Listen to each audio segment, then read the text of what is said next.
going to work on a very dynamic technique. It's the switchblade hook kick, all right?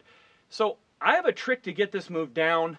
I see a lot of people teaching variations of this that I don't particularly agree with because they're kind of hooking way out, all right? I don't want my opponent to know that I'm throwing a hook kick on this, all right, till the last second. This is when you're throwing the switchblade kick, your opponent is backing up, and maybe they're backing off to a different corner, and I can't catch them going straight back. So I throw my hook kick, all right?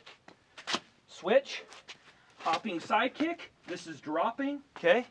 Now, as my hips are switching in midair, it's hopping, I'm launching that side kick straight back on the right side of Bob's head. The trick to this technique is to throw that side kick as straight as possible.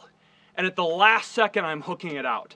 It looks difficult, but just those little tweaks that you do with your body allows the technique to become very simple, and your opponent doesn't know what technique you're throwing. It is a very flashy move. I don't recommend it for a lot of combat situations, but it is a very dynamic technique, and I hope you have fun with it. And it does work. This technique is very effective for people backing up, moving laterally. Like I said, use the switchblade kick, and then alternate with the switchblade hook kick.